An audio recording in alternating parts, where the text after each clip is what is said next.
All right. So I stopped at Goodwill yesterday after I dropped off all the packages that I had to ship. I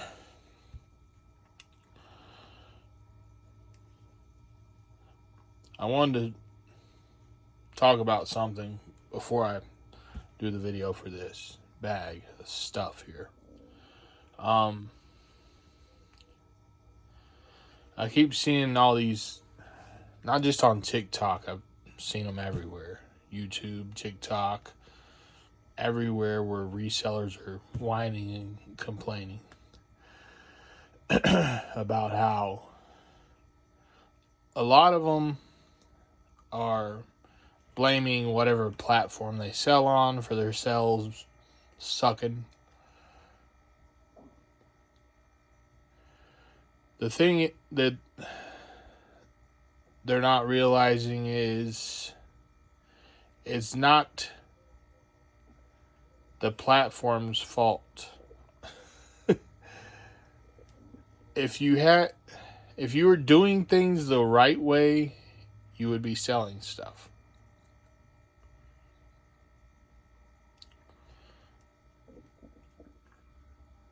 And the other part of that, I keep seeing people complaining about being burned out. That's why I don't just have one business. I have multiple businesses. I have my own website. I have eBay. I have Poshmark. I have Amazon, which are all connected, pretty much all one big ass business, because it's all part of reselling.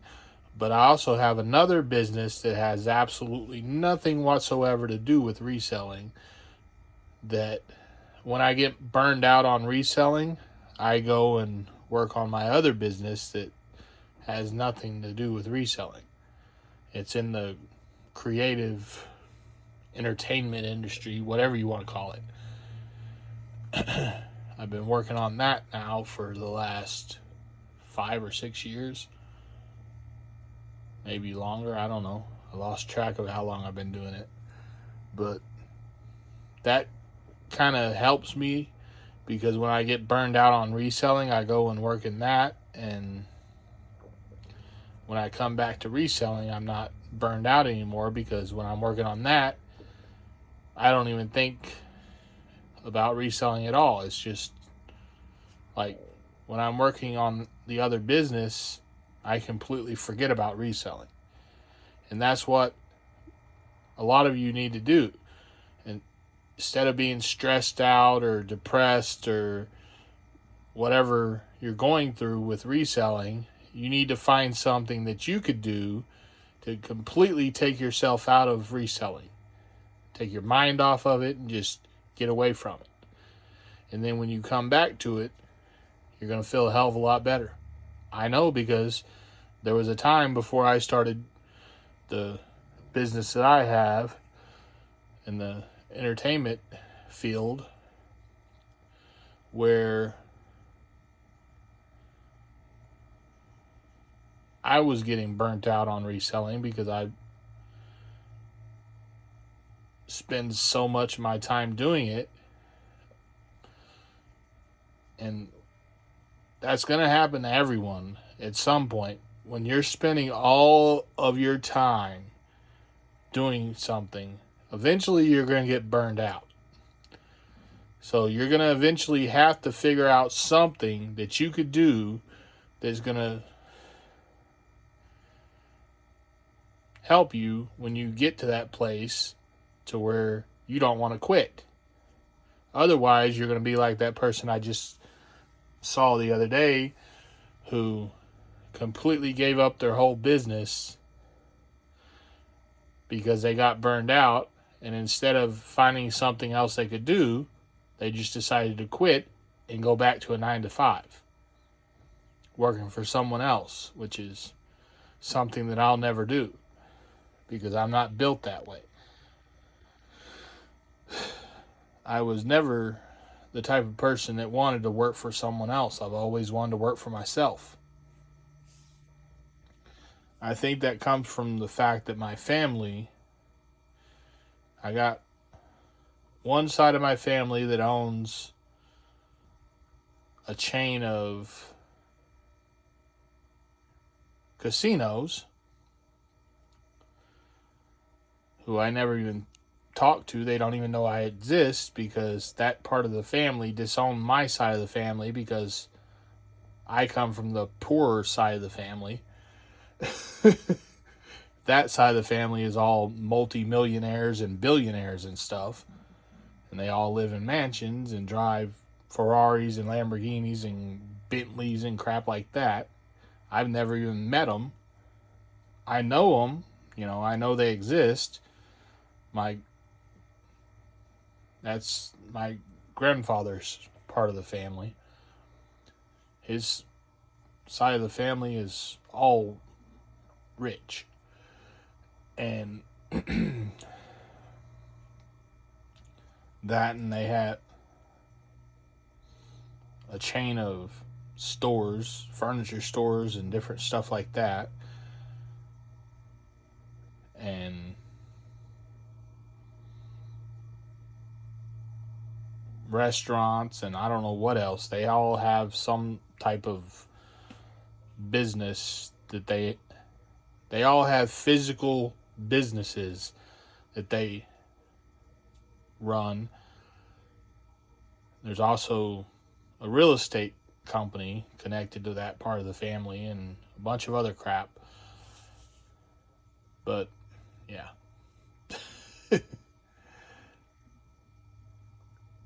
That doesn't really have anything to do with what I'm talking about. I'm just saying that's why I have the drive that I have, because I come from a family that has millionaires and billionaires in it. And my side of the family doesn't tend to have that type of drive to be successful or whatever, because on my side of the family, I'm the most successful one on my side of the family, because at least out of the ones that I know, my family's so damn big I haven't even ever met everybody in it. I don't even want to think about how many people in my family that I haven't met. Because we have family all over this country and in other countries. And I know in other countries we have really wealthy people over there too. So the whole point is, I come from a family that's, that part of it is well off, and we have family members that are in the gold mining industry too, that make a lot of money doing that, and they buy and sell gold mines and all sorts of shit that I don't know anything about. But the whole point is, that's why I have the drive that I have, because it's ingrained in me, I guess,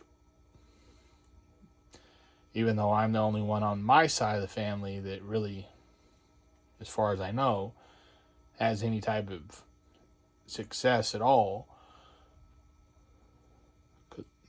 I have cousins that I haven't seen since I was a kid, so I don't know if they're doing anything with their life or not, but I know a lot of the people on my side of the family didn't accomplish shit. So, because for whatever reason, being that they're from the so-called poor side of the family, they just kind of gave up and didn't really try to do anything.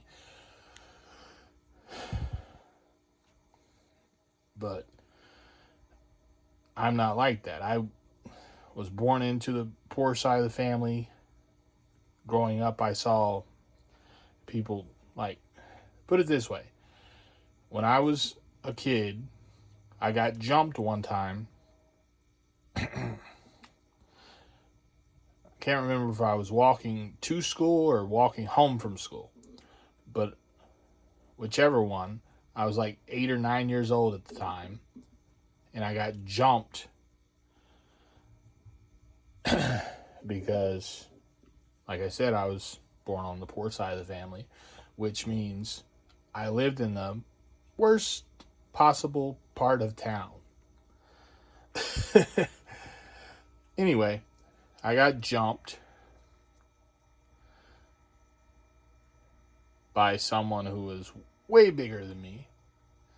Like I said, I was like 8 or 9 years old. I got jumped by this bigger kid that was probably 400 pounds. And it took like 10 people to drag that fat fuck off me. I didn't even do anything. I was just walking. Next thing I know, I'm being jumped. Because that's just how it is. Anyway, being, that I was born into the poor part of the family, we lived in the worst part of town that you could possibly live in. It's probably, the town that I was born in is probably still that fucked up. I would walk to school every day. There would be people standing in the middle of the street with drugs in one hand and a stack of cash in the other. And the cops would be sitting on the next block watching the whole thing, never did shit. While kids are walking to and from school, this was going on. And that's just how it was. And it probably still is that way in that town. And that's the thing. People like to lie about that state being this, that, and the other thing, trying to pretend like it's better than it actually is. That's one of the most fucked up states you could ever be born in. I left there as soon as I finished school, and I'll never go back.